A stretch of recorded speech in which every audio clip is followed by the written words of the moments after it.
Good morning. Good morning. Welcome back to Talk Africa with me, John Sewa. Coming up on our main topic of the day is being taught in a foreign language back home, limiting the capabilities of our children. That is our main topic of the day, and that's coming up later on the program. Joining us in the studio, we have candykisseih, who's a GN radio host. She has her own show, the KIKI Chat Show. Thank you for joining us, Kiki. But now, let me remind you, please do join us, okay? Because, as I said, the topic of the day, following up from what we spoke about yesterday, there were a few people calling in and texting us saying that they really wanted to contribute on this particular subject. So do call in the moment we get onto it, okay? You can join the conversation on our Facebook page, GNTV UK, or you can also listen to us on GN Radio, Sky Channel 0185. If you want to call in, it's 0203-735-8820 or 0203-286-0185. If you want to send a text message, it's 077-879-39958. Okay, wow. We've got the numbers out of the way. Let's move on. Let's move across to the continent of Africa. Let's look at some of the stories trending. And of course, the number one story trending is Zimbabwe. President Emerson Mnangagwa has won Zimbabwe's presidential election according to the country's electoral commission. With all 10 provinces declared, Mr. Mnangagwa won 50.8% of votes, 43.3% for opposition leader Nelson Chamisa. Now, yesterday we spoke about this, where the armed forces took to the streets to bring about peace, as opposition supporters took to the street demanding that they were saying that the results were rigged. Okay, and then as a result of the soldiers going on the streets, 3 people were announced dead. Okay, let's take a quick listen to some of the sound bites from people who were not happy to the results of Emerson Mnangagwa still remaining as the president of Zimbabwe. Party is therefore duly declared president of the Republic of Zimbabwe with effect from the 3rd of August 2018.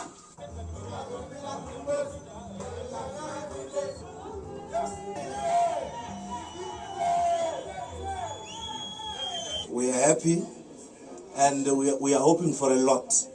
Our new president has been telling us a lot of things that he is promising us. This is a new Zimbabwe, new dispensation. We are happy. As the youth, we are also willing to support our president.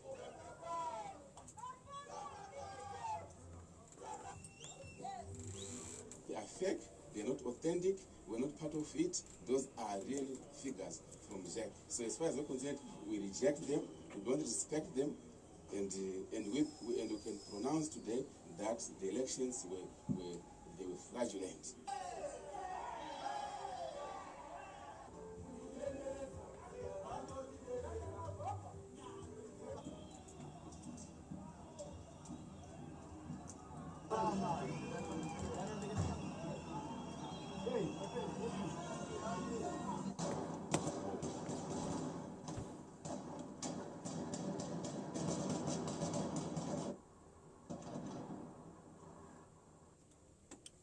Okay, so we did hear one man in particular who was not happy, but the rest were happy. And yesterday it was reported that 3 people were killed, as of course, as the news progressed and things unfolded. There happened to be 6 people that were killed as a result of the army taking to the street to bring about peace and calm in the streets of Harare. Okay, so now the elections are over.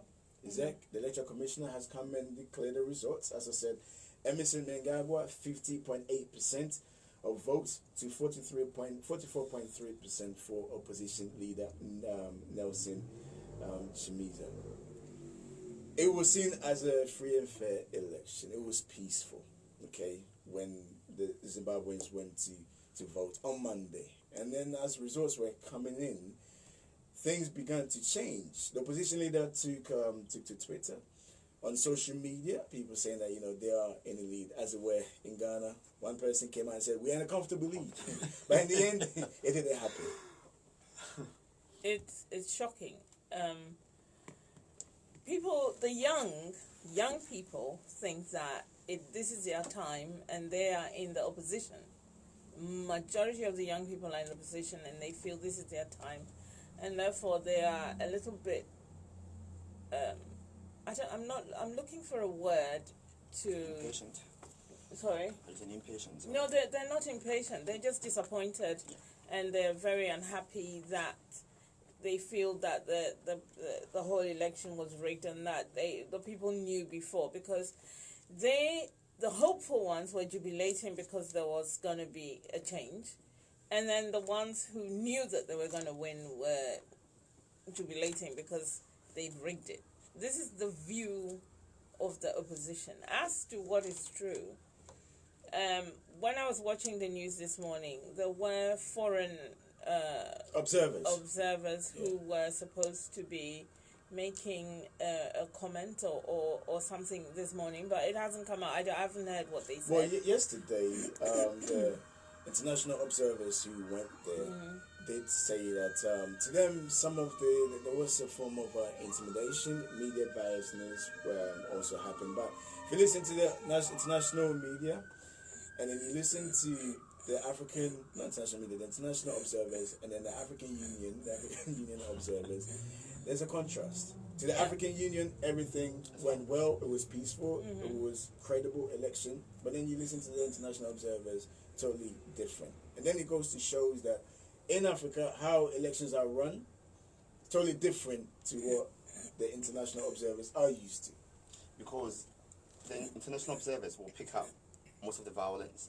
That's what they pick up. They'll pick up the violence and talk about that just to portray that the whole election was violence. But it wasn't that. I mean, in any election in Africa, there are certain parts of the country or the same parts that there will be violence. There will be rigged there. There will be gerrymandering there. But what you need to do is that, was the whole election rigged? No. Was it credible? To some extent, it was credible. Now, these days, it's not that easy to cheat another political party. I know it's a very, very hard thing for them to take because it was 50.8. Yeah. So if you look at that, it's very, very hard for him to take. But I just want to criticize him, criticize the opposition leader for one thing that he did, which I think that, looking at where he's coming from and how young he is, he shouldn't have done that. Now, one of the most things that incite public violence is opposition parties or even presidential candidates going to announce themselves as winners when the Electoral Commission hasn't come. We saw it in Ghana. We saw it in Ghana when the NDC came and said that we're in a comfortable lead. Now, when you do the that, NPP actually came out and declared that they won. they won the election. Yes. So when you do But that, they had. now you need to they all have their coalition centers everywhere. I mean, they all have their various centers that they collate their own results. But when you do that, what you are telling people is that you're telling the masses, those people who don't have any ideas about election, that we've won it. So they will go on the street jubilating. That's when they clash with other people as well. Okay. So it's a very, very bad thing to do that. This is why I think, especially across the continent of Africa, we have a massive problem, because the body itself, the institution of the Electoral Commission, is not trusted. You can't trust it. Okay, that is the perception out there. And then, thankfully, to Ghana, 2012 election petition, it came out that elections are won at the polling stations. So therefore, if that's the case, okay, because everything then is collated to the collation center for the EC to make the announcement. So every party have their members at the polling stations. Yeah. Numbers are counted. It is declared who wins at that particular constituency. Okay, so then if they can do their figures and tally it up, they will come out to announce it, because people have this perception that from polling stations to the collation centers, this is where some form of malpractices happens. But it is true, though. I mean, how can you have elections, people put their things in the ballot box, and then the box is carried to the boxes could be switched easily, and that is elementary. Elementary.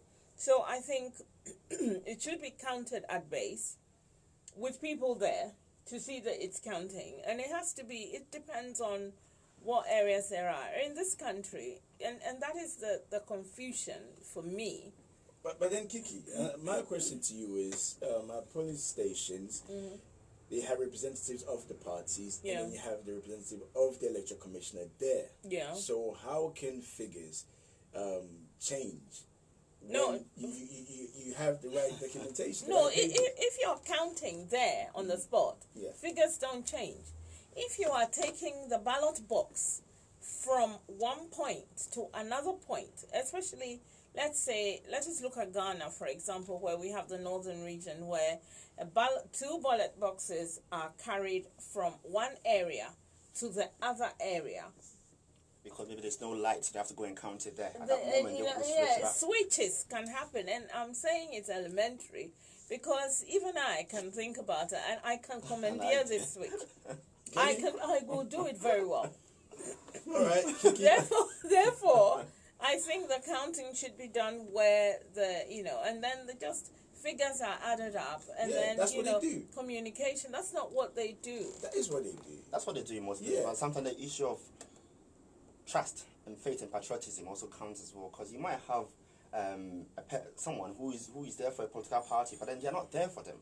They've taken money to just represent them. But if I go there and I have a bid, which is more than the money that their political party is giving them, they will just stand there for me to rig the election in favor of the main party. Again, so the thing about trust and patriotism as well in people who represent political parties, it also counts as well during elections. And one of the main things that we always overlooked, but that's one of the main things that also counts in terms of rigging.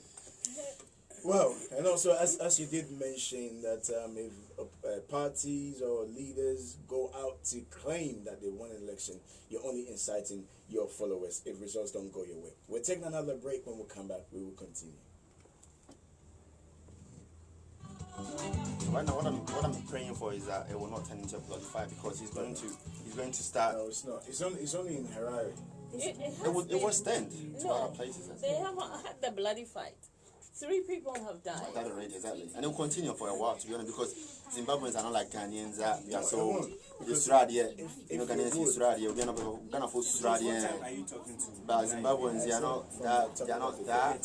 So I'm sure that they'll still be, trust me, they'll still be, because he's saying that he has won the election. So he's putting that idea in his people that have won the election, and some of them, the dumb ones, sorry to say the dumb ones, they'll just roam in the street and start killing because the women start beating each other up. And then the problem is that they won in the capital. They won like in the capital, so that's going to be the problem. So that means that in the capital, people support the opposition party more than the main party, and that's going to be, there's going to be clashes. You want to come on my radio program? Yeah. We're talking about aeroplanes. And the issue. I haven't spoken to the man yet, but I need another man there. The time, yeah. 9 o'clock. Wednesday. At night. 9 o'clock on Wednesday. How many times am I going to say this? I say this on this. At night? Yes. Oh, okay. Oh, what happened? Oh, sometimes this time I'm in bad gym. After work. Come to gym in this place. Yeah, gym is off. My gym on here, like 5 minutes I went to now. Yeah, some Wednesday, yeah. Meet me, the corner say that, meet me up. Meet me up. Kiki, do you love me? Yes, so, hey, I've even done it. As for my car, if I try it in my car, the car will leave me. I find the best cars is auto cars are the best. Yeah, no, because you have to climb into my car. So by the time you have climbed out and the car is moving, the car has gone. That guy's made money. He's made money, man. The show, that comedian that started it. Oh, is it? Jay gave him, apparently it's been reported that Jay gave him 250 grand. Whoa. So he made that song. And then suddenly you see this chick. Yeah. And his girlfriend was the one that started coming out of the car. Yeah. And then the next thing you know, he's coming out, and the car goes and leaves him. I don't think that's true. I haven't got it. I haven't got the topic of the day. Why? You just gave me. Kiki. What's So in you the did email? no research into it? No. Kiki. But I was asleep. No, Kiki. By the time I sent it to you, it was around 6. Yes. You weren't sleeping. But at 6. I didn't check because I got home and then I did 1 or 2 and then I said, so by the time I actually saw it, Okay. I need info. Do you know that there are more I successful need people info. in Ghana today than before? Well, that's the truth, and the secret is in Where being financial planning can't with you the get right this financial printed? manager. Give You me a need to know the printout. right fund manager who spends your money 24 hours a day, 7 days a week. This program is brought to you by Pay Global. going to Ghana. Oh, is it the banks? Yeah. I need a printout. Welcome back to Talk Africa with me, Johnson. Well, we're looking at stories trending across the continent. So we've spoken about Zimbabwe. Any updates, we will definitely let you know. Okay, now let's go across to Ghana. Yesterday I had the opportunity to speak to Fred Manu, who is a business liaison manager for Group Indium, about what's happening in particular with the banking sector in Ghana. Financial experts are asking the Bank of Ghana to take action on shareholders and directors whose actions or inactions have left their institutions in distress. And of course, the Bank of Ghana merged 5 banks together. This trend has been going on in Ghana. And funny enough, yesterday when I spoke to Fred, and I said this will only cause public to lose faith in the banks. Do you agree to what experts are saying, that shareholders to be held accountable? It's not just the shareholders. I mean, the shareholders are about people who put their money into the business. It should be everyone, especially it should be the government, those who give the licenses to these people to operate. Who get false licenses. False licenses. It's not just them. It should be also. Do we have company house in Ghana or in Ghana? Can people register their business? Can Yes, you go they can. online? Can Yes. you go online and type it and see their revenue, see their fixed asset, their current asset? Do we have all these systems in place? So all this coming is putting us in a place whereby we can now engineer ourselves and put up all the systems in place as well. Now the shareholders, the directors, those people who audit the finances, they all need to be checked as well. It's not just the shareholders. Shareholders are just people who are putting the money in. What about you that I come to you to get a license to operate? Did you actually check my accounts? Or did you check that I have those funds in there? What about the auditors that goes to the bank to, and those various financial institutions? Do they check that those funds that they say that they have are available? All these people need to be brought to justice. And I think people will lose faith in them, and it will not even attract foreign banks as well and foreign investors as well. Because if I'm thinking about going to invest in Ghana and I'm hearing that most banks are being consolidated, I will panic as an investor, because I'm thinking that they can't even control their own affairs and they can't even control the smaller banks they've got. But then invest in But then it will give the bigger banks monopoly, because they'll be able to come in if indigenous banks, as it were, run by local people, are all being shut down because of indiscipline. Yeah, I mean, I'm against banks being monopolized, because you want people to be able to access banks freely. So you want these little banks coming up so that people can actually get loans from them as a company. Most of the big banks, you don't get exactly what you want, but then you need to go through the dual process of getting the right things done. Yeah. If you don't get them done, that's when you get shut down. And when you get shut down, people put their money in there, people are investing in there, people are coming up and down, taking loans and coming and trying to invest in the banks. So those people who check the licenses, those people who check that they have the revenues to start the business, they are those who have to make sure that they do their works well. Or we will face this problem all the time. And I think we don't have the right mechanisms in Ghana in place. That's why we are having this problem as well. Is it the right thing to do, Kiki, to merge the banks, or rather than trying to help the banks to have checks and balances to be able to thrive? Because these banks are owned by the indigenous people, and you want to encourage them in the private sector. I think that there's a lot of this is part of the corruption issue. There's a lot of corruption. There is a lot of people who have money. You cannot set up a bank without having some money. Yeah. And there are a lot of people who have money, and therefore, instead of going through due process, as Godwin was saying, they bribe their way to get into to have these set up banks. Now, when the situation is like that, and sometimes the shareholders are sharing the money amongst themselves, the situation where that woman wanted her 27 CDs or however much it was, it seemed quite paltry if you transform it, and yet 270 Ghana cedis, and they wouldn't give it to her. Those are issues where it means you're not banking freely. And if that is the case, then they do have to be taken in. I think that when we talk of sorting out Ghana, and when we talk of clearing corruption, and when we talk of moving forward in a positive way, it has to happen.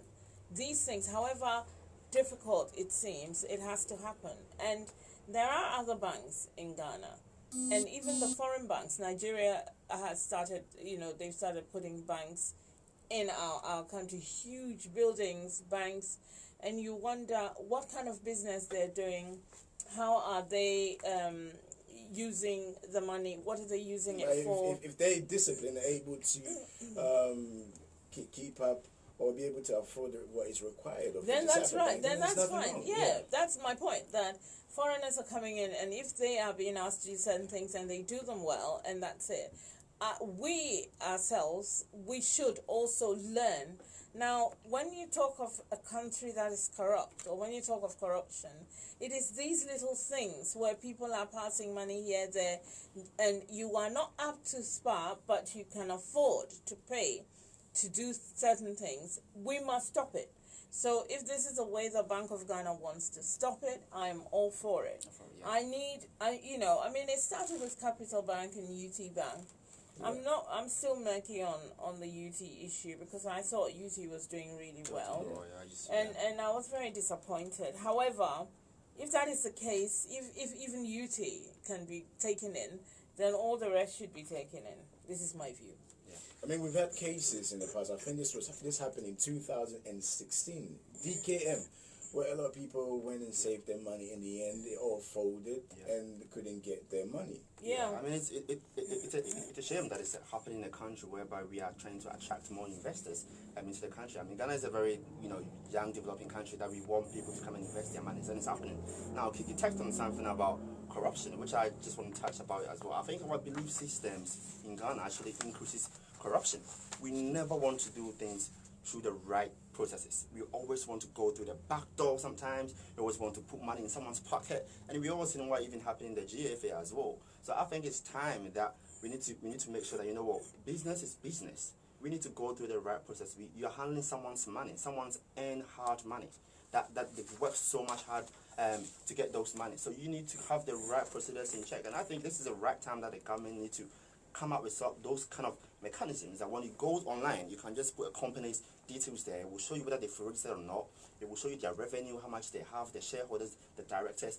We need to be very, very accessible to all this information. Otherwise, we are still growing, but we are still lacking behind. Godwin, with UT, for example, when they were in full flourish, you could go on the internet. You knew who the CEO was. You knew who the shareholders were. Everything seemed above board. Yeah. And this is why I'm saying it is a little bit murky on how they were picked on, etc., etc.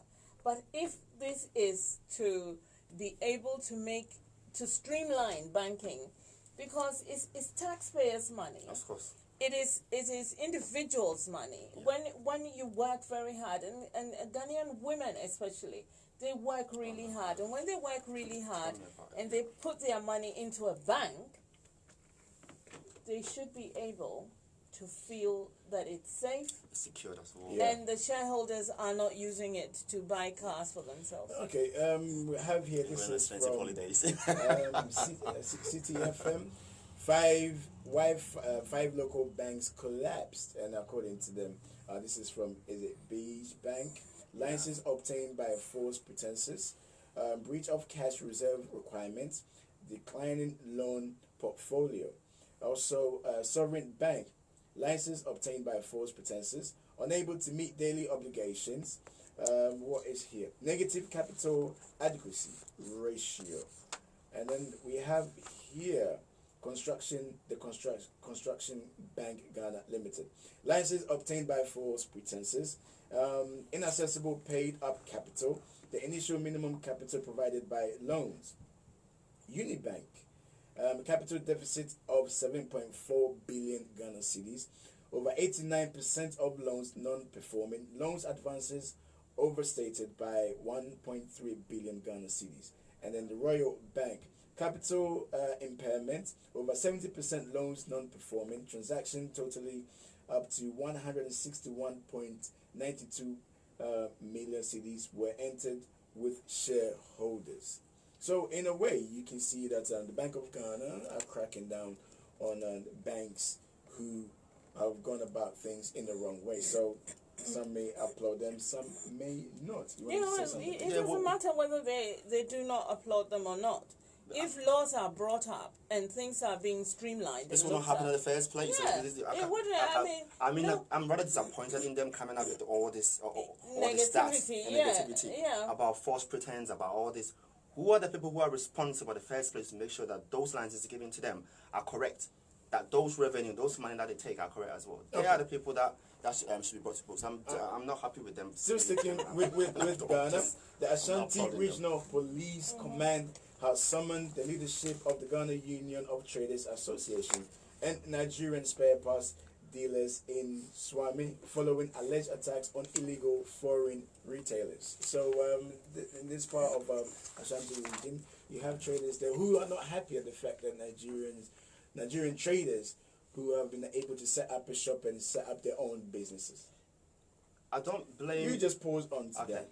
If you blame them or you don't blame them. We are live on Facebook. You can join the conversation on there. I think we have some technical issues with our phone lines. We'll sort them out. Don't worry. We'll give you the opportunity to also share your views on the stories we're discussing here. We're taking another break. When we come back, we will talk more. What do they do? Beat up? They're being up people, but then I blame the Ministry of Trade for coming up with that directive at the first place. Our phone lines are not working. It's not working. Why is it always us? It's not only you. Like, what do you need to more? There's no dialing tone. It happens to me. So turn it on. Maybe I might want to try the Skype. Nasa mobile phone gets on idea about number like I'm a friend. Wow. I said when you have But phone, then- mobile phone. Yeah, I can do. But where is it? Is there someone in front of you? Look in the middle bit. No, he's taken. I will give this number out instead.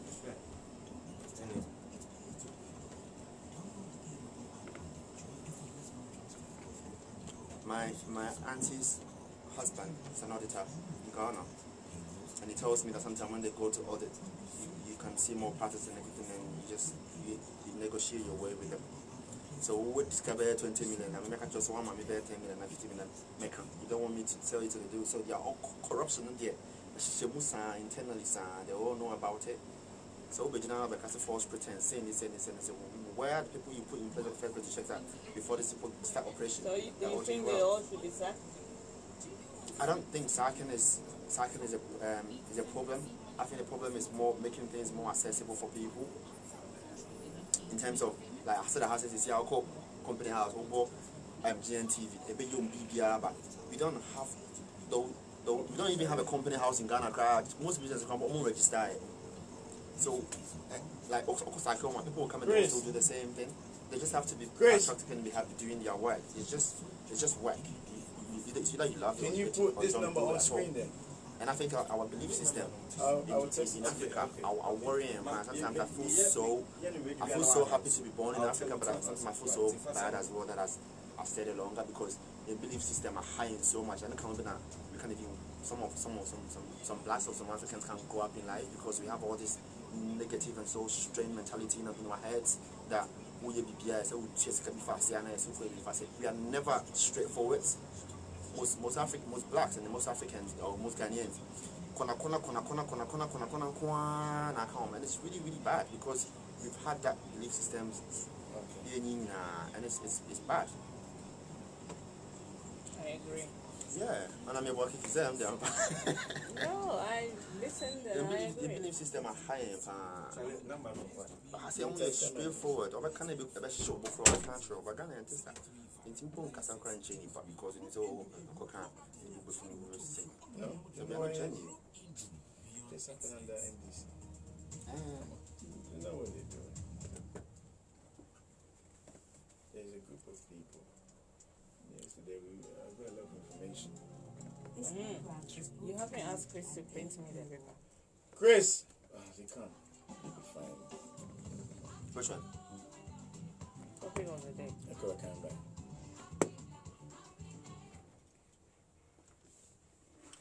Welcome back to Talk Africa. Now, if you want to call into the studio, you can do so to join the conversation. You can go onto our Facebook page, GNTV UK, as well. You can also listen to us on GN Radio, on Sky Channel 0185. Now, before we went on the break, we were looking at a particular story in Ghana. The Ashanti Regional Police Commander has summoned the leadership of the Ghana Union of Traders Association and Nigerian spare parts dealers in Swami following alleged attacks on illegal foreign retailers. Okay, so the Nigerians went to seek the assistance of the police, telling the police that, look, unless they protect them, they don't feel safe. And Godwin, you started talking before we went on the break. So I'm just trying to link it to the banking system as well as I was talking. So they claim that those people trading there are illegal people, but you ask yourself that even those people trading there as Ghanaians, have they even registered their businesses with the company? Do we even have company houses in Ghana? I'm not too sure about that. We do, yeah.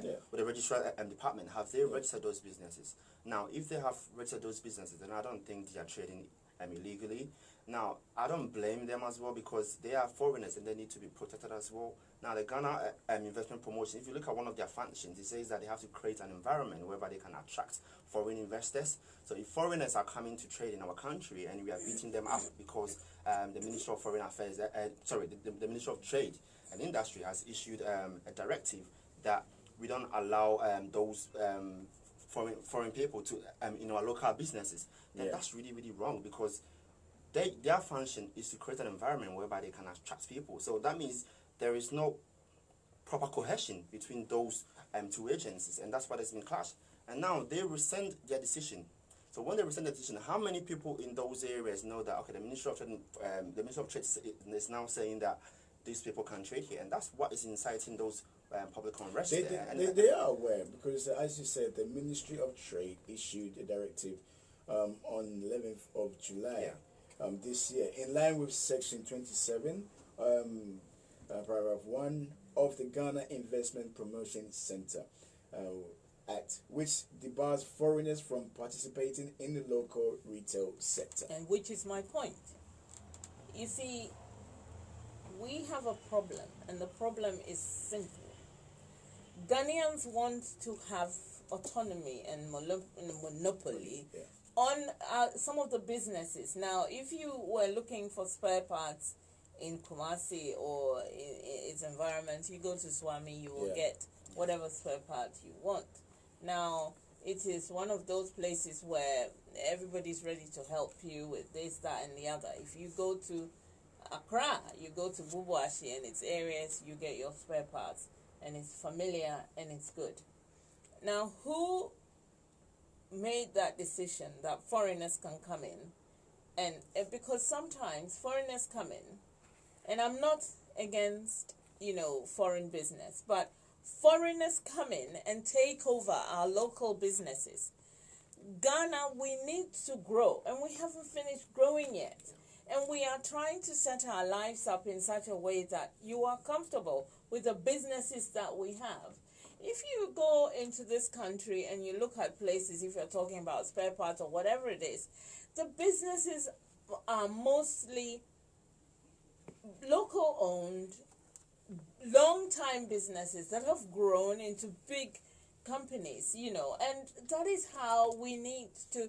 But continually, we are in small situations, and then foreigners come with big money, they have big shops, they overtake the business that was there before, etc., etc. And I must warn you, though, that if in Swami there is a collision course, as it's been, said in the news, remember the aliens compliance order when Nigerians were here. They cornered all the businesses in the markets, in the shops. They were the shop owners. You never went anywhere where there were no Nigerian shop owners. But then there's nothing wrong with that if it is within the law. Yeah, but this one is against the law. But then you have to also look at the government's stance on this. The Ministry of Trade, they did issue a directive, and only to withdraw that directive. Well, I think this has to be looked at carefully, and arguments should be made. We should always try to protect our own before we start looking outside.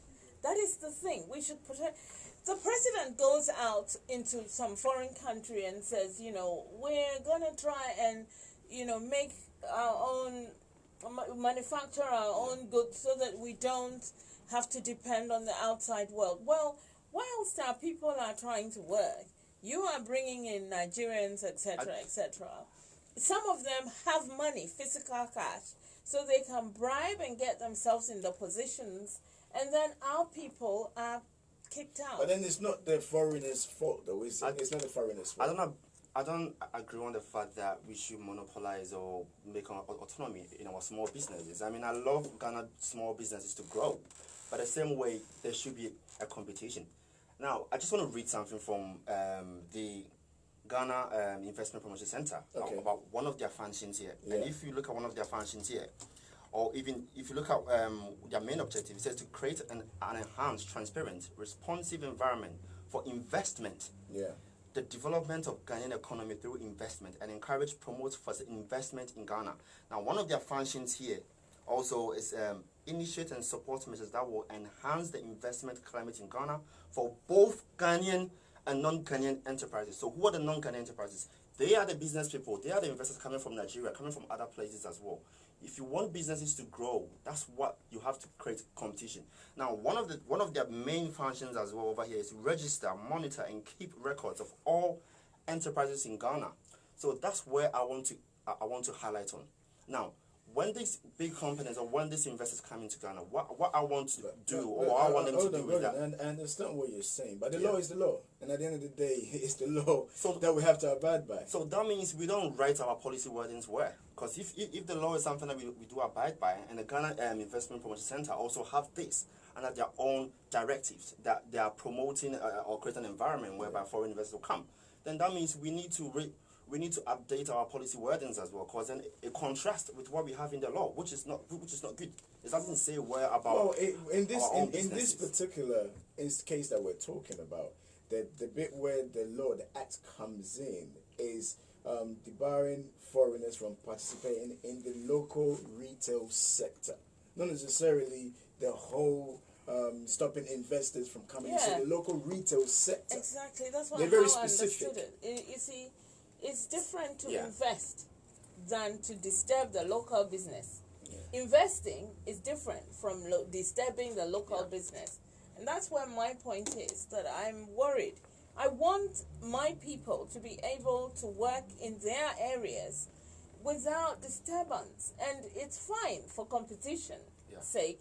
But what are you competing against, though? I mean, what? Because there are about 500, as they say, shops and businesses just dealing with spare parts. I mean, the local retail people are talking about, it's all part of the investment. I could be a foreigner and I will go to Ghana and I will put money, I will give money to a Ghanaian person to go there. It's the same thing. They can always have their ways around it. What I want them to do rather is that when these people come, as they said, one of the main things is to register and monitor and keep records. They should register them. They should put high taxes. No, but then if it's local against local retailers, I think is defined, is written, is in the law. It's up to you, the local retailer, to search the law and see how you can abide by it. Yeah, but how many local retailers actually go and register those or to abide by it? If you're a foreigner, if you're on a trade, surely you have to go through the processes and make sure that you're not going against what the law says. That's what I'm saying, that the law actually stipulates those things. Yeah. But what about that of the Ghana Investment and Promotion Center as well? Their policy wordings as well. It contrasts exactly what they want. Their functions actually contrast. So, in essence, they should also look at their policy wordings and exactly what they put on Does it really contrast? Because they're not talking about investment. They're talking about local retailers again. But what I'm trying to say is that local retailers and investment, what's the main difference between the local? The main difference is, for example, I want to set up a business. Yeah. And I want foreign investment, say. So I come to you and I say, I want to buy spare parts and I need money. My company is and so I come to you and you're a Nigerian person, you have money. So you give me the money. I go and get the goods and I come and sell. I mean, of course, it is a loan. It is, so I'm going to pay, that is an investment. You have invested in me. So you don't want me to put my shop there and sell? No, I don't. So that's me. you are now disturbing my business because I borrowed money and this is my business. And now you are coming with more money. Look, when you are a foreign person, to enter into somebody's country to do serious business without investment, but to set up shop and do serious business, it means you have an edge. That's what I'm saying. Now, most of these people also come and they don't go and open the shops there. They take Ghanaians. How many times have we seen Chinese people going to Ghana to in the mining centers, whereby they take local Ghanaians and say, you know what, we put them on it, but we are the main. We will be at the back seat. We charge it. We control everything. Let us clear this. The Chinese man, when he's coming to Ghana, and this is fact.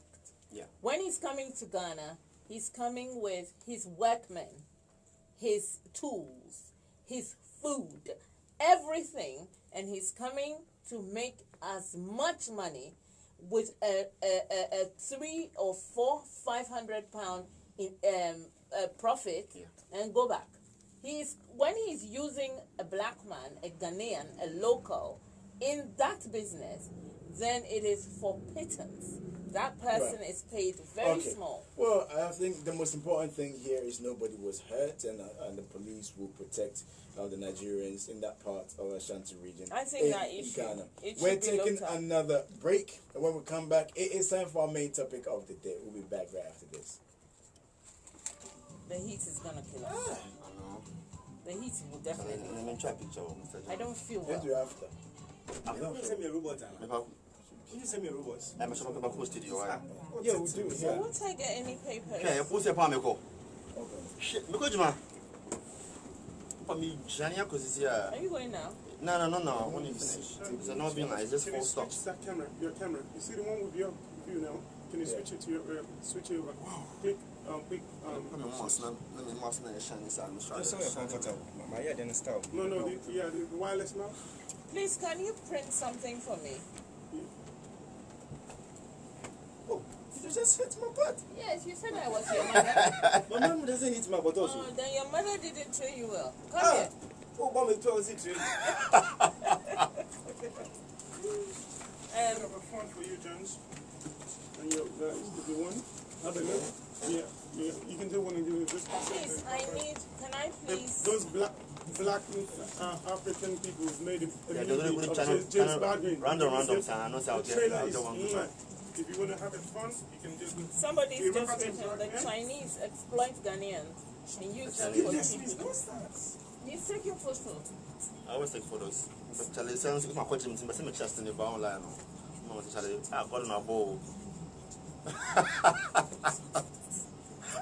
The KIKI's looking at me like, this ball.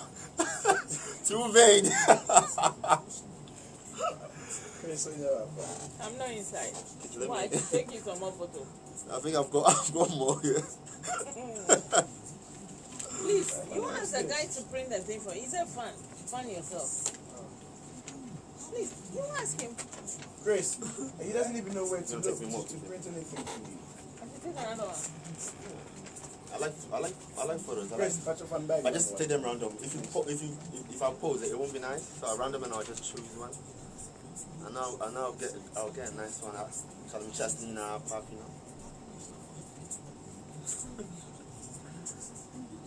You take your boyfriend as well. Take Mr. John. Oh. First, idea which yes. please take. Massa. What's that wrong? Ah, I'm trying to say, You see now, here. Every day you those say, open picture, go share those picture the video.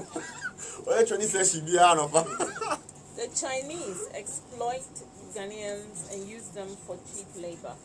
You must know this, and it is a fact. There is no way you can use a Chinese person as an example. No, it's deadly. It's not true. I have no papers. I have no information. How are we doing this, please?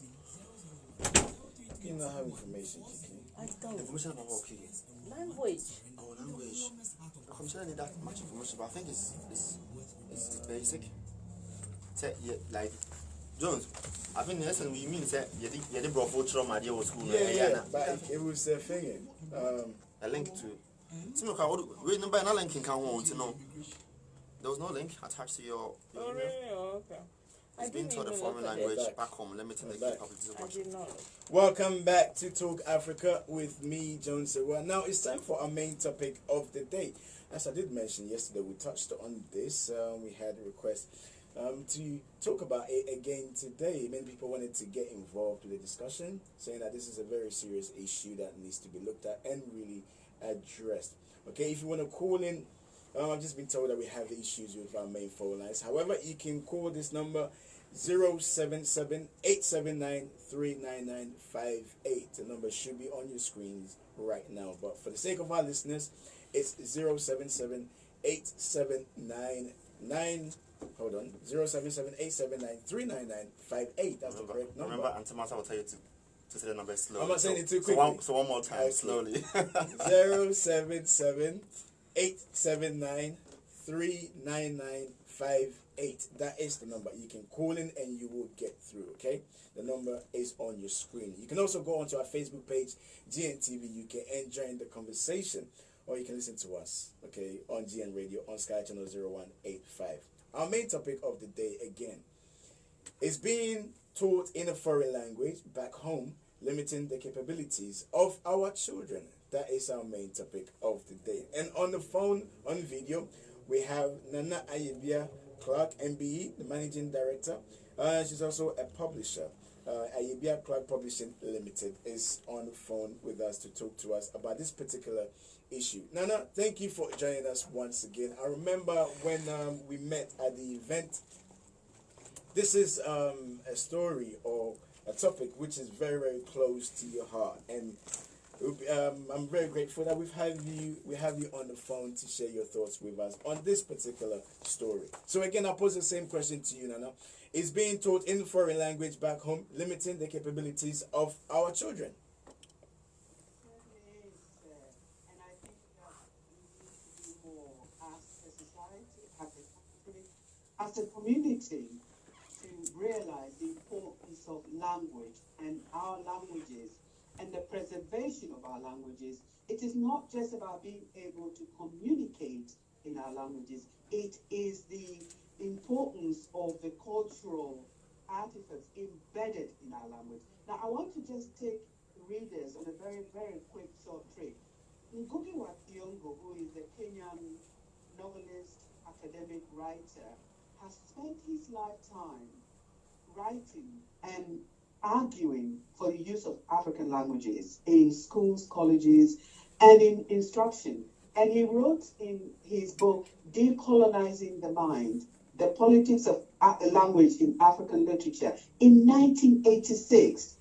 And his main argument is the fact that the choice of language and the use to which language is put is central to a people's definition of themselves. It is not just about the use of the language.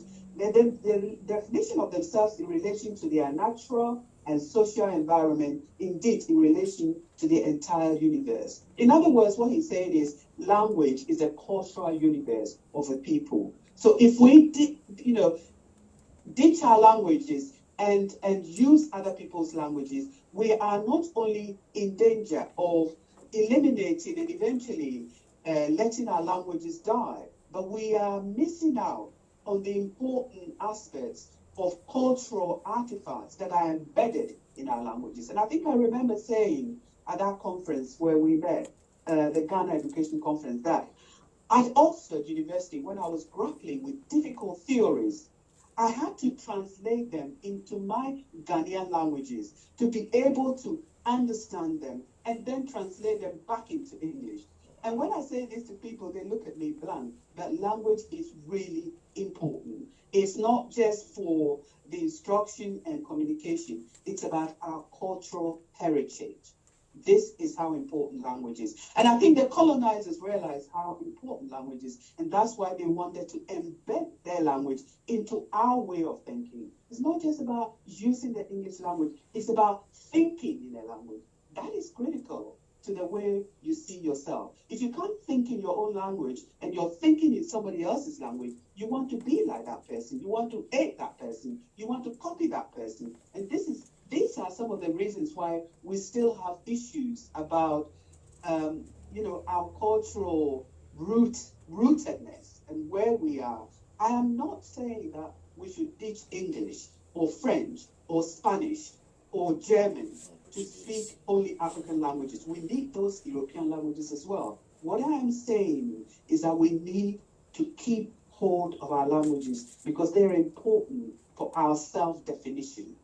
Okay, Nana, I think a lot of people listening to you might agree with your submissions.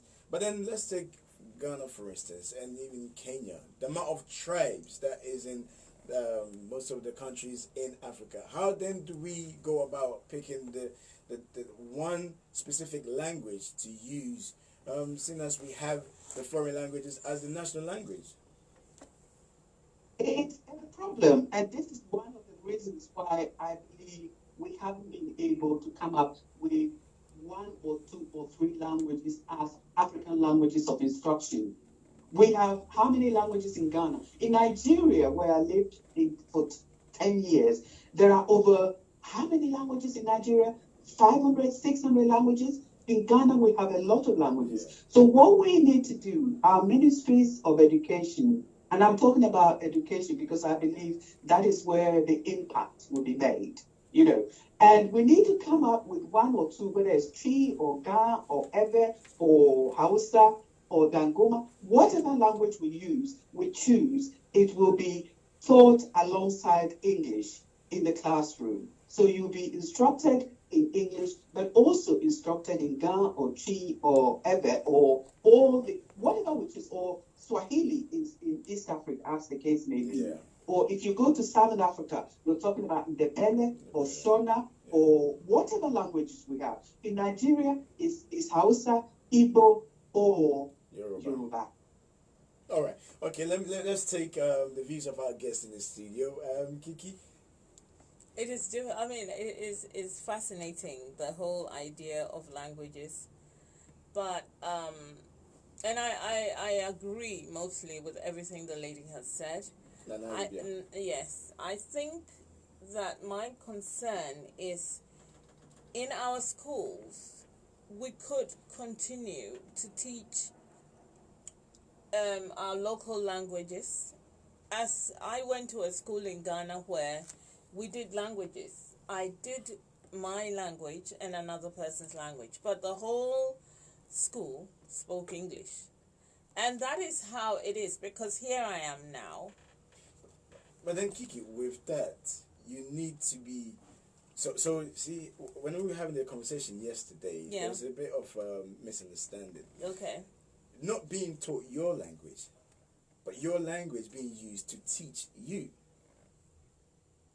I don't follow. Not being taught my language. Yes. I was taught my language. Right, you was taught your language. The same language you speak at home. But then when you went to school, you were taught in English. I was taught in English. So how would you have felt if you were taught in your language? You mean if I was taught in school my language? In your language, yes. I don't know, because there are people of different languages. There are Fantis, as the lady gave the example. In Ghana, we have the Fantis, trees. Or a language you're familiar with. No.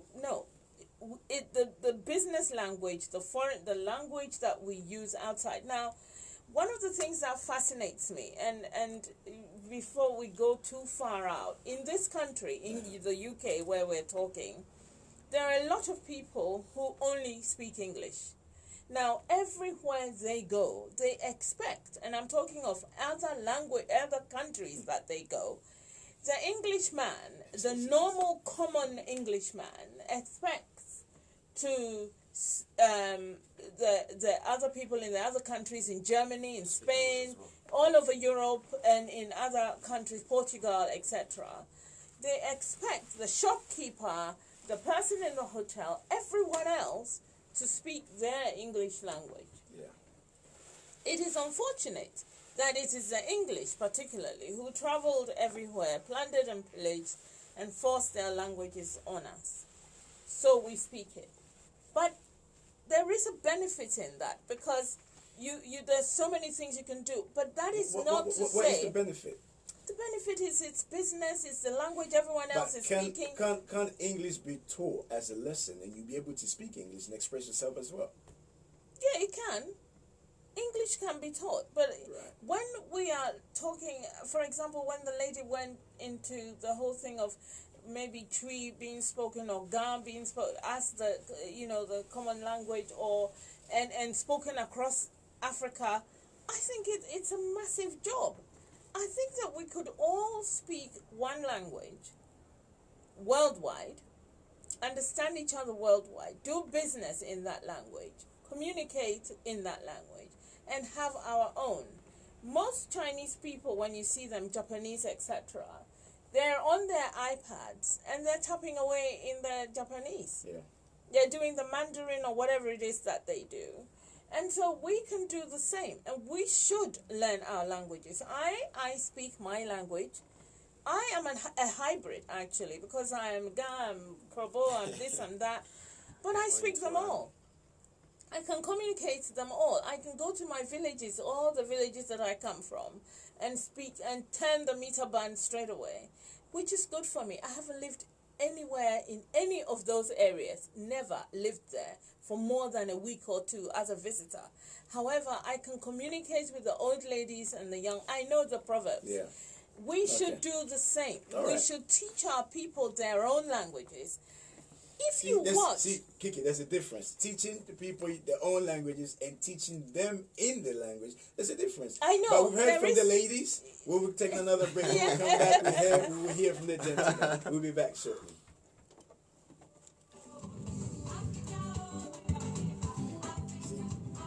But don't look at the true and a bit boy understanding more. Let me tell you something. Imagine what could I be agree with the lady, Let me tell you something. but it's too big. Okay, I agree and I want to touch on Yeah, it. yesterday, I had a conversation. I had 4 people talking about this in particular, and they didn't understand where I was coming from. I understand so where you suddenly, come. the penny dropped, and then one person went, "Oh, do you know what?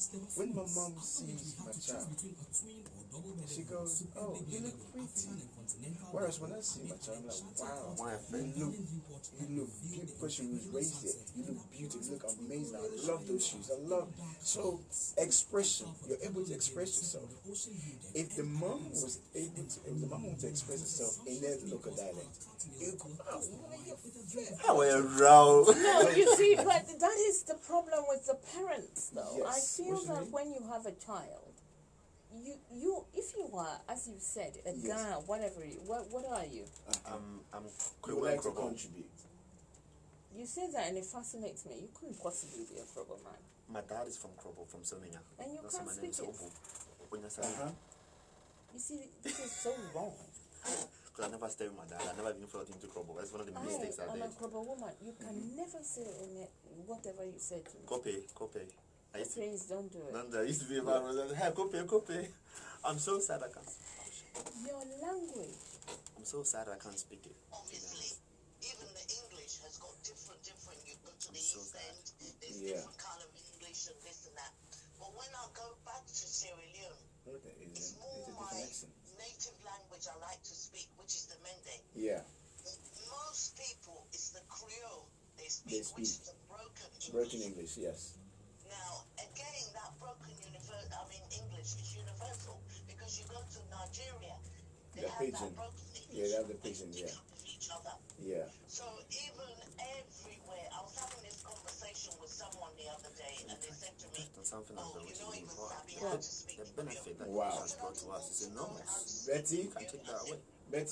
Betty, we're coming back from the break. Just stay online. I'll put you on air. Is that okay? Oh my God, that's You'll be fine. I'm a bit shy. No, that's Oh, okay. You're I'm doing here. great. I'm here with you. You're doing I am great. here. I'm backing you all the way. Please be brave. Yeah, Yes, that's it is Candy. I'm backing you as well anyway, so. Okay. But please just say my name, please. You know, I'm so interested in speaking. Yeah, I would just call. So, what do you want me to call you? Betty? Is that Betty? Okay. Betty. All right. Okay. All right, Betty. Just Betty, stay on the line. stay on the line for us, Betty. Okay, thank you.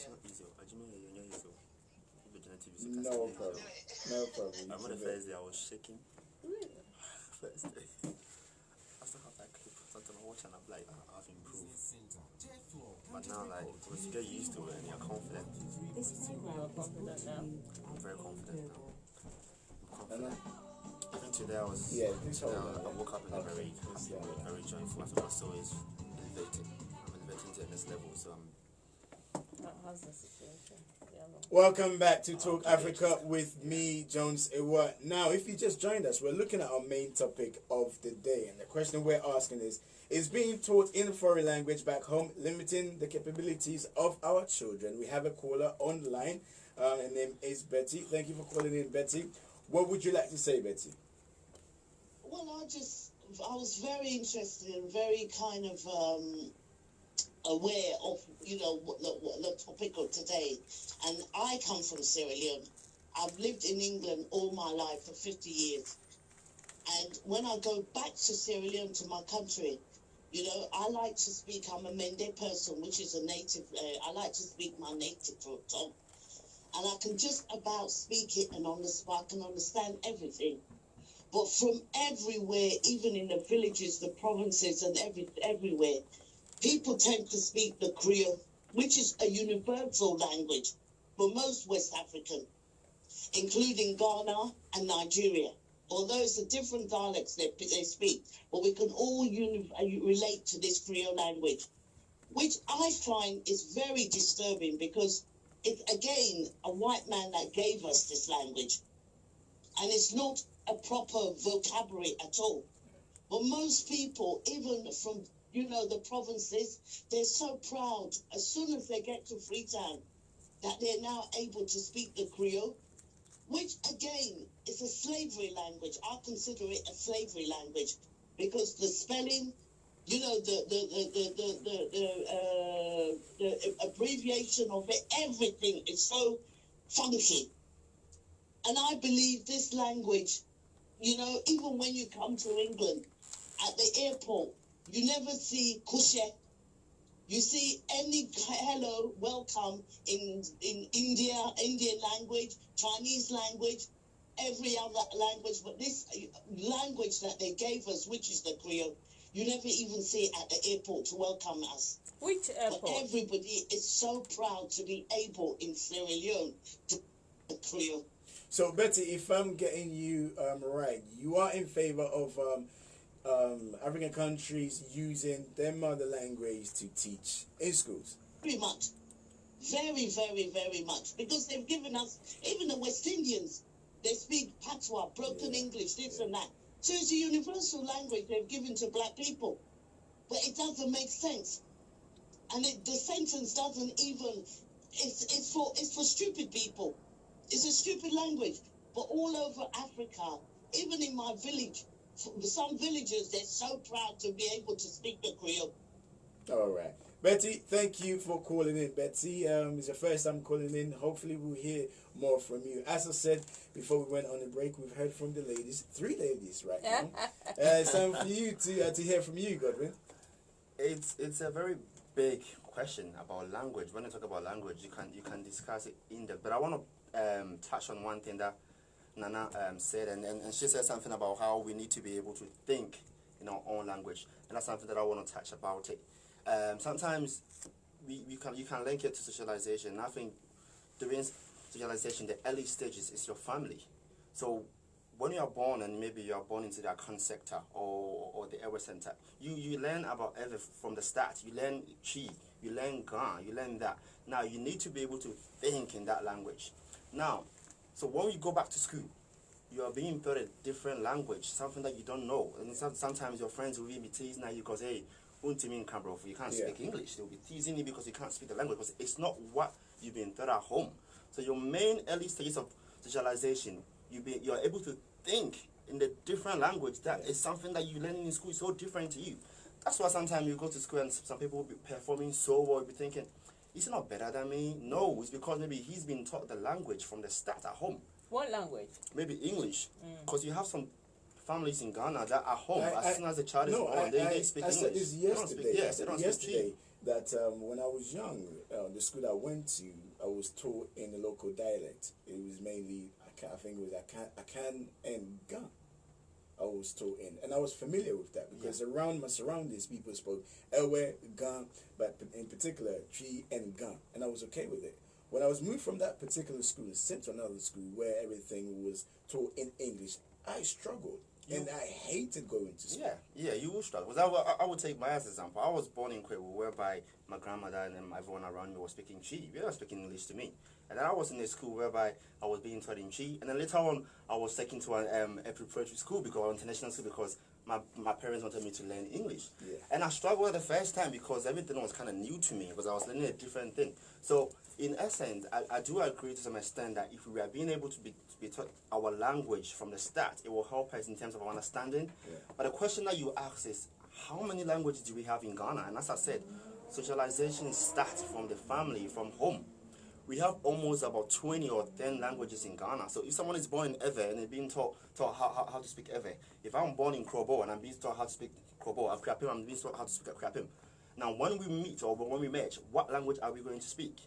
That's where my argument. Yeah, that's where the question comes from. That's where the question comes But from. you're not taught how to speak your language. You do pick up your language at home. At home, so it's the early stages. What should be the universal language when you go to school? It should be what we English. It should be what we've been taught, so that when we all meet and merge, we can have one language to discuss ourselves about or to talk about.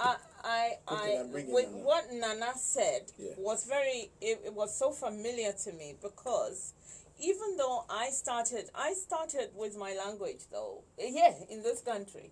And then, as time went on, I began to learn my, English in school. It was different. If you go to school, amongst the people, the language is English.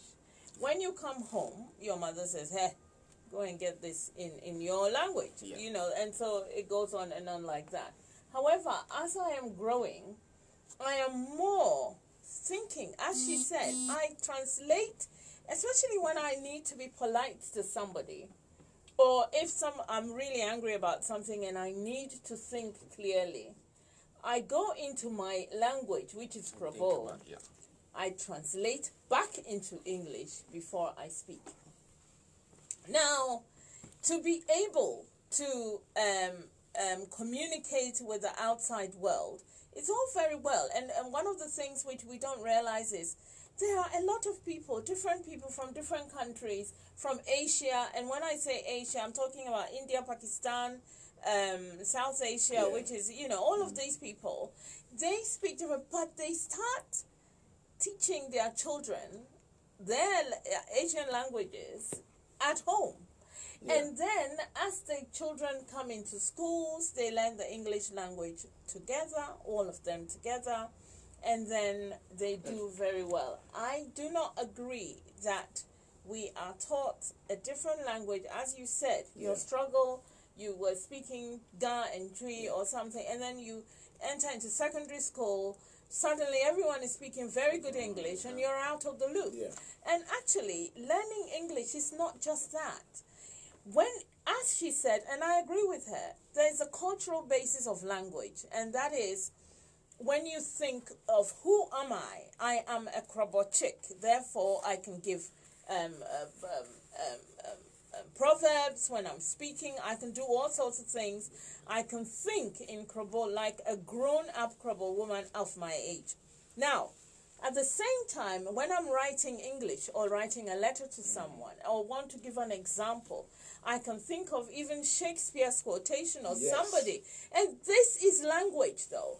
I have been taught, and I am in the culture where I can speak to you. I know. But you see, the thing of language is also a class level. Right. Let me bring in Nana. Bring Nana. Nana, some very fascinating, interesting submissions we've heard here. You can also see that when our graduates, KIKI did mention, is a thing of class as well. When they write, if you read letters that they've been written by the graduates, it's unbelievable. When it comes to expressing themselves, we're rather lacking in that area. Sound.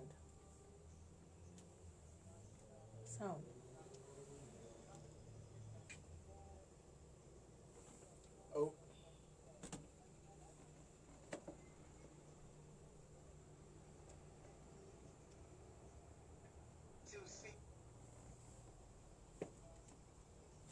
Nana, I will ask you to just pause for a brief moment for me, Nana. Just hold on to me because we're having some technical issues. You're saying something very, very important. We cannot hear you, Nana, so just hold on for me. We're trying to sort it out and we will come back to you. We're trying to sort it out. So just stay online for us, Nana. Let me come to you. Yeah. So as I was saying, that when we all meet or when we all match, we need to be able to have a universal language. And that universal language that we need to have is the English language. Now, Kiki touched on how English language has brought so many opportunities to us. And it's like when you travel from Ghana and you come here, it's more like a transition to a different country. Now, the culture is different, but you feel like the language becomes the same because you've been taught home exactly what language is never the same. It's not about the same because your accent is different, everything is different.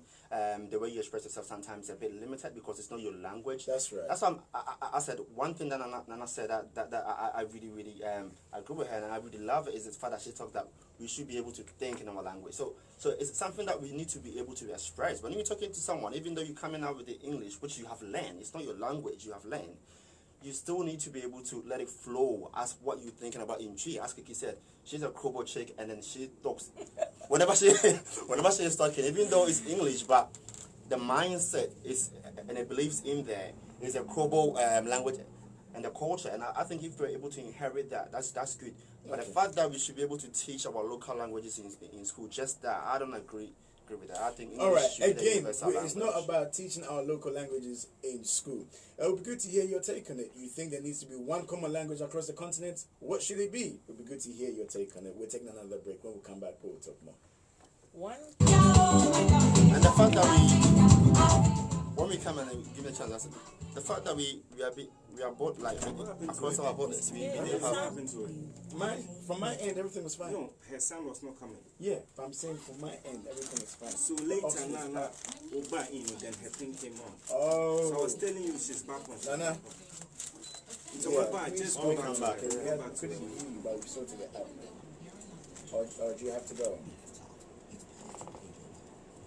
My bad. 3 minutes. Oh. Back on in 3 minutes. I know it's also a normal call. She can call her normal call. So she can still be off. Oh, you went to school where? Dodo. Krobo. Oh, okay. Hey, we are from Krobo, you know, Somanya. Okay. I'm from So Somanya. you speak Ghana as well? Yes, you speak Krobo. Gadangbe, yeah. I'm from I'm from this all right, place. My dad told me, I forgot. She's still on video. Oh, God. Yeah. So many all I don't come from Somanya, and I don't know anything about Somanya. But everybody's actually talented. I come from Odumase. Odumase Krobo. Ah, see, you're Krobonian. Which I knew from Keke. I'm coming to meet you. And then Sunday Friday. Me too, I'm very I was born. excited. I'm Kofi. So Friday Bia is my soul that I need to highlight myself. Chris, I hope you know you're on Facebook. Don't mind. You believe I'm that she will tell them and I just and I'm going to share. I said, you're raising your mom. I don't. We are hot boy pal. I won't lie. You know, for funny, you know, I in love with you. Hey, sir. Let me a single. Catch on. I don't want me a single. My phone is tired. Phone out break.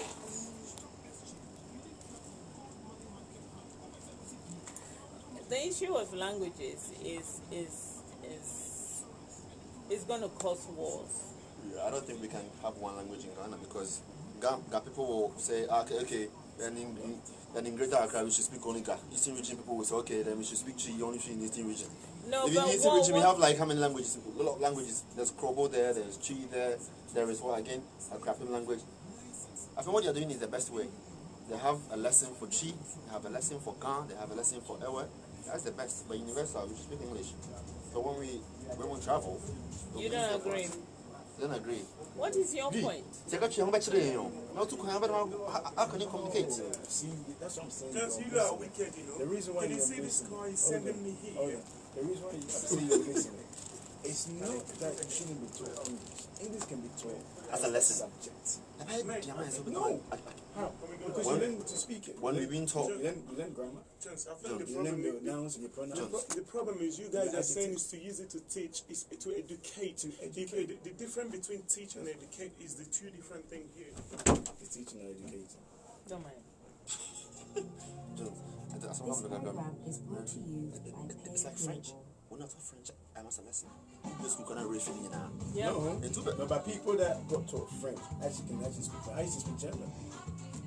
So what happened then? Exactly. Can you speak? Welcome back to Talk Africa. There's no Now continuity. behind the scenes, I was saying to Kiki and Godwin that I used to speak German. Funny enough, because I was taught German in school. But And then what happened? What happened was I stopped. There was no continuity. And then that, There that's was what nobody happened. to be. And that- The and same that's way. what happened. The same way.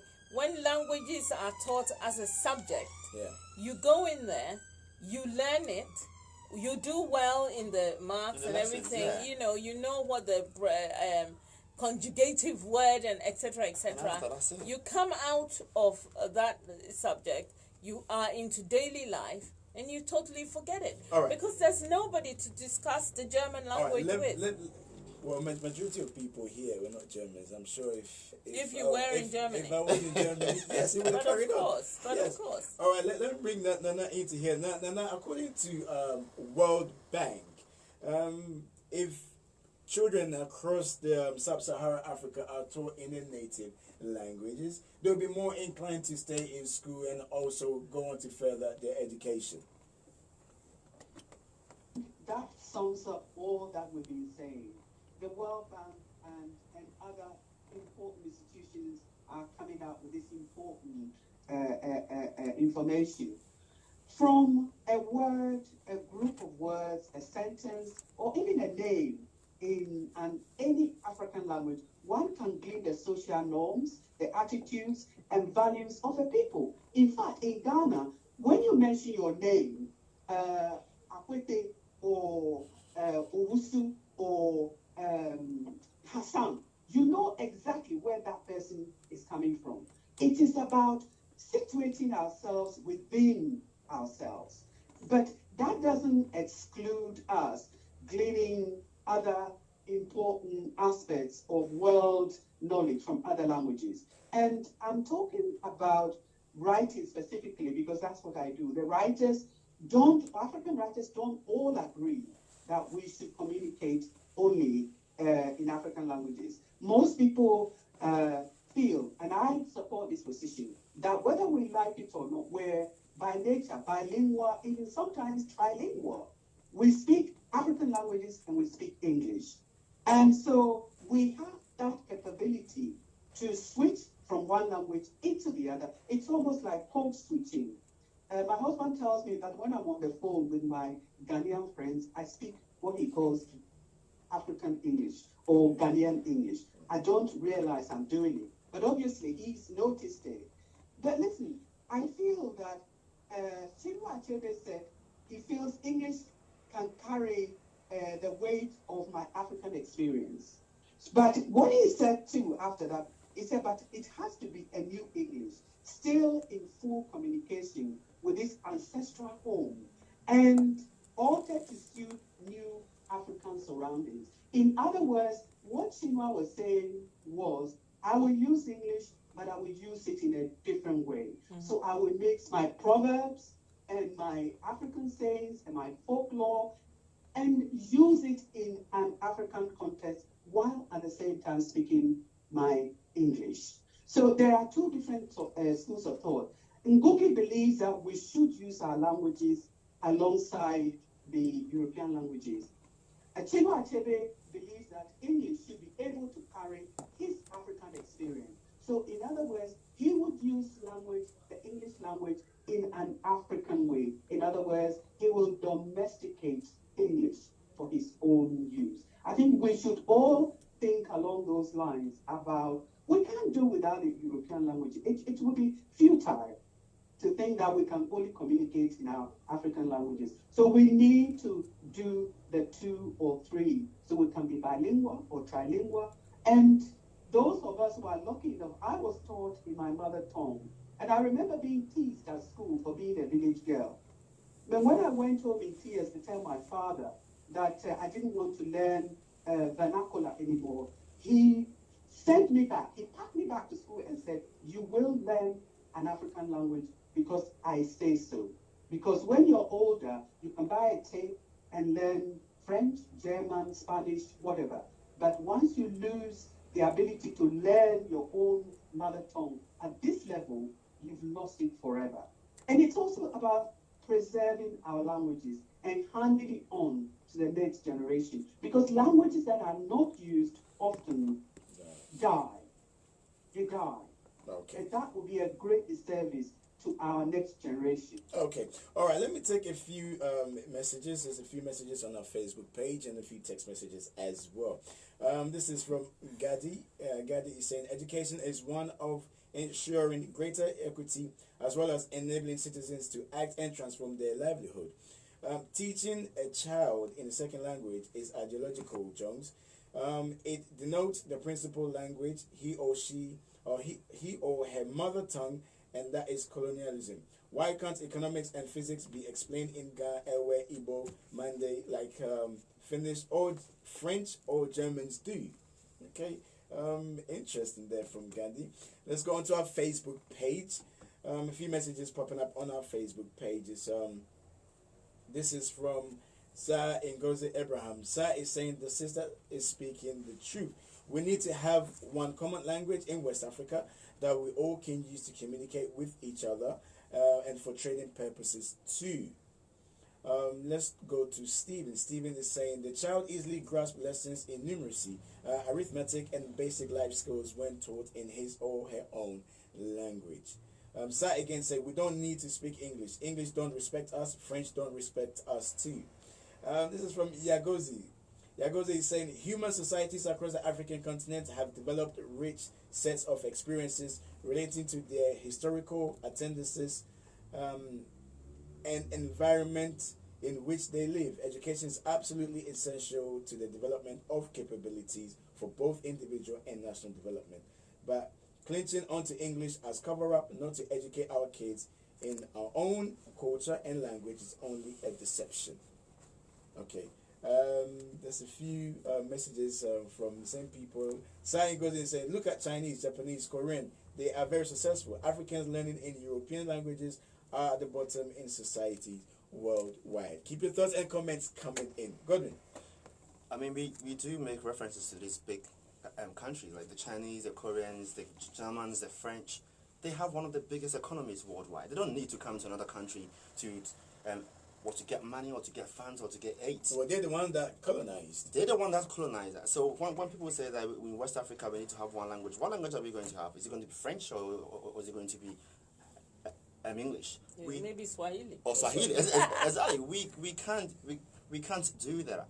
For me, my take on this whole issue is that the way we have lessons in French and in German in schools, we should continue that. When you are born in maybe a place where we speak Ga, when you go to school, speak the English language, because we feel like that's the first language. That's the language that you can speak worldwide. You can interact with people. You can invest in yourself and invest in people as well. We should speak that. But then there should be lessons on that very language. Now, teachers and people who educate people as well, they should know that this child is coming from a background whereby he or she speaks Ga or Ewe. Now, I'm teaching him or her in a different language that he or she is not familiar with. So if he's struggling, let me go to local language. When someone talks about maths, about numeracy, it's one of the things that if you're being taught in your local language, you understand it very, very, very well. So things like that in the early beginning. Now, if I'm a teacher and I'm teaching and I'm not getting any English, I will go down to my local language just to make you understand it. So when you understand it, then you can do it. That doesn't mean that I'm teaching you in my local language. It means that I'm helping you to understand it. And that still goes one. And I said that we need to be able to think in our language, in our Kiki culture. shaking her head. No, I wasn't disagreeing, but I'm saying that, yeah, I understand everything Nana is saying.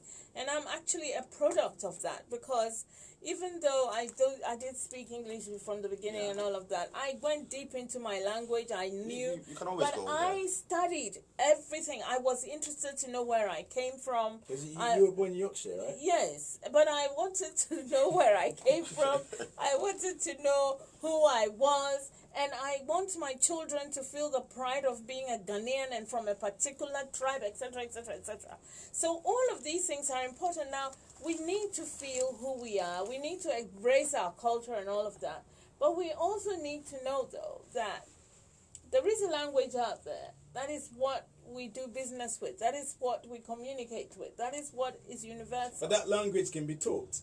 Yeah, well, if you just study English and then go and learn KIKI. science in Krobo.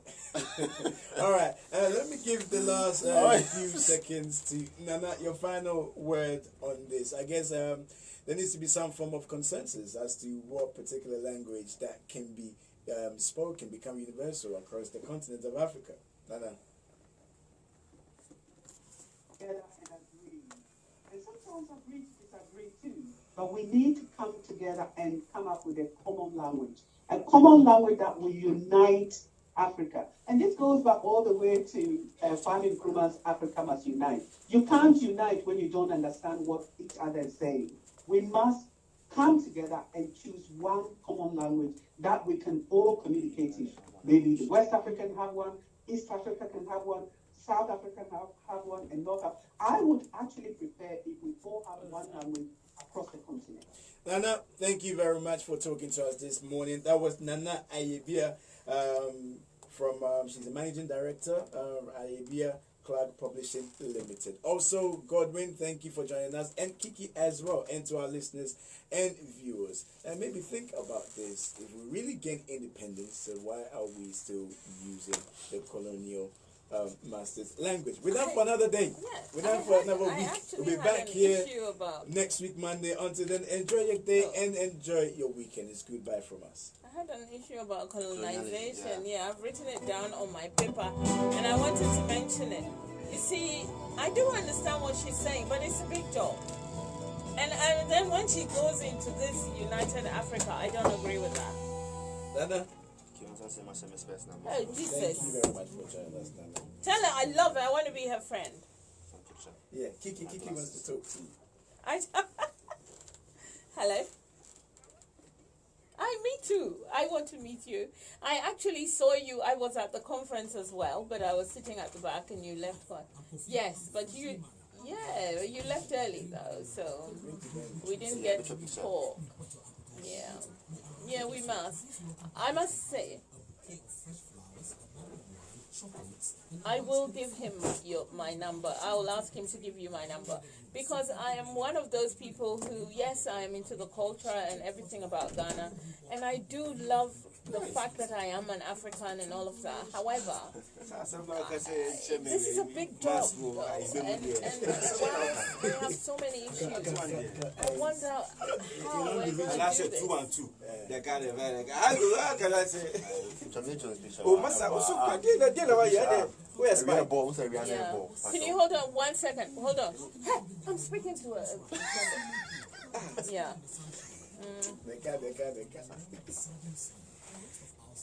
Okay. Okay. Let's go by later. Yeah.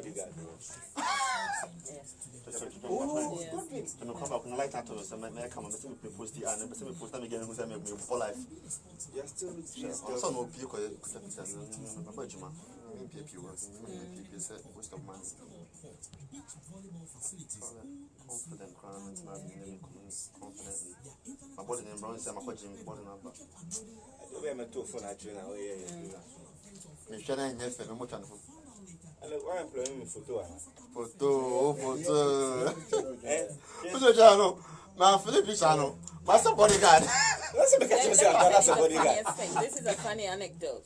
When we were growing up, we went back to Ghana and all that. And my aunties, because my father is half Ghana, and my mother is Krobo, and they were quite disgusted. The Ghana side were quite irritated that all we were speaking, they kept saying things like,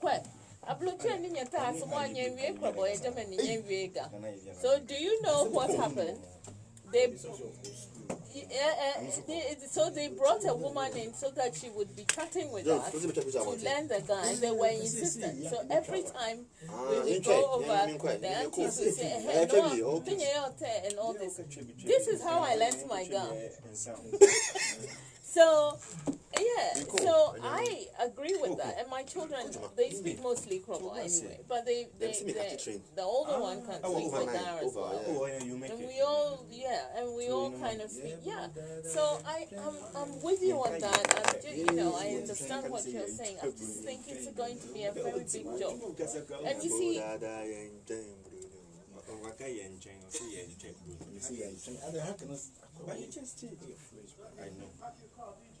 No, I didn't.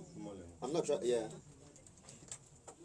And I agree with you. I was speaking to my partner the other day, and I was saying something to him, and I said, "Wait, let me translate it from Krobo back to your language."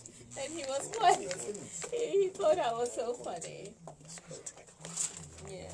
But so yes, it's nice to talk to you. But I think we will speak. Are you on Facebook? Okay, cool. And they say we need to. Okay. Monday. I am. I'm in London. Particularly a little bit passionate about the question really is that people with Trump are struggling to understand whether to adapt this to university level. Why the case study of most of the European countries, for example, France is next to Germany, is next to UK, Holland and Belgium and all of that. So why aren't they adopting English as a language? Why are they educating their children in their local languages, and they seem to be doing a lot better when they educate their people in their local languages? In Israel, we educate in in Arab, they educate in Japan, they do in Japanese, and so on. So, and all of these, and they doing a lot better. The girls' school in Dodowa. That's my phone. Leave my phone alone. Give it to me.